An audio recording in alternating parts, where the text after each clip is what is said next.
परम जी वचन कई साल मेरे पास रहकर ट्रेनिंग लेने वाले वे पितवईकर्ताओं को मैंने सिंह बनाए तो मेरे पर ही चढ़ाई करने लगे। 1992 नवंबर 21 को परम जी यह वचन बोले थे। परम जी परमात्मा हैं, महाबुद्धिमान और पूर्ण गुरु हैं।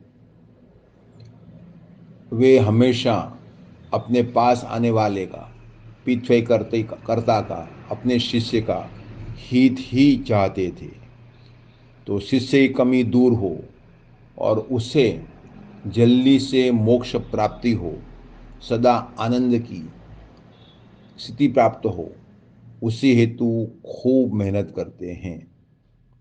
और उसकी कमी दूर हो, इसी हेतु आत्मविश्वास भरते थे और सत्य सिखाते थे। और पास में रहने वाला पितवईकर्ता धीरे धीरे उनकी बुद्धि का प्रयोग करते करते सिंह बनते चला जाता था। और उसके बाद के स्टेज में परम जी उसके अभिमान का चूरा करते थे, क्योंकि अभिमान ही विकास में बाधक है और अध्यात्म में तो महाबाधक है। परम जी बोले थे कि अभिमानी व्यक्ति दिन में कई बार मरता है और जो भी झगड़े हैं प्रायः अभिमान के कारण होते हैं। और जिसका अभिमान कम है, नम्र है, उसका मन अधिक आनंद में रहता है। तो अभिमान नष्ट करने के लिए परम जी उसका अभिमान पर प्रहार करते थे, उसको डांट डपट करते थे। तो शिष्य तिल मिला जाता था और यह स्टेज बर्दाश्त नहीं होता था। परम जी में दोष दिखना शुरू कर देता था, परम जी की निंदा करना शुरू कर देता था और परम जी पर ही चढ़ाई करने लगता था और परम जी को सलाह देने लगता था। तो परम जी बोले कि मेरे पर ही चढ़ाई करने लग गए। तो हमें ऐसा न हो, हमसे ऐसा न हो और हमारी तरक्की हो तो पिछड़ी शक्ति से लाभ तो होता ही है। पिछड़ी शक्ति से रुका हुआ काम बनता है, बीमारी में राहत मिलती है, इनकम बढ़ती है, इत्यादि अनेक लाभ होते हैं। लाभ होने के बाद हमें परम जी के प्रति अट्रैक्शन होता है, प्रचार करने में आनंद की अनुभूति होती है, मान मिलता है।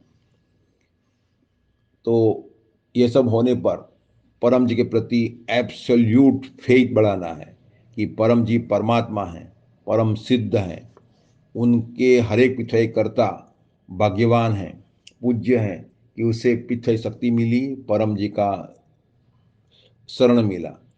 तो हमें पिछड़ी सेंटर की, पिछड़ी कर्ता की सेवा करनी चाहिए और हम उनकी सेवा करेंगे।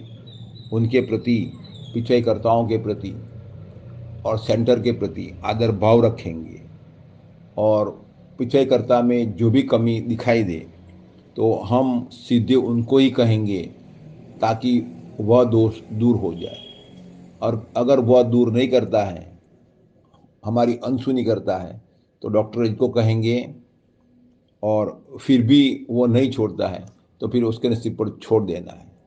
क्योंकि व्यक्ति की कमी से सबसे ज़्यादा नुकसान उसको ही होता है और जो परम जी को समर्पित होता है तो किसी भी व्यक्ति की कमी से उसे नुकसान नहीं होता है।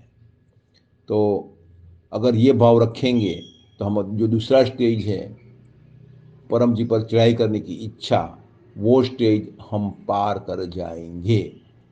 तो और उस पर से ये भी सीखना है कि जब परम जी को ऐसे मिले चढ़ाई करने वाले और उनका विरोध करने वाले, तो डॉक्टर अजीत का कोई विरोध करे, निंदा करे, तो उसमें कोई बड़ी बात नहीं है।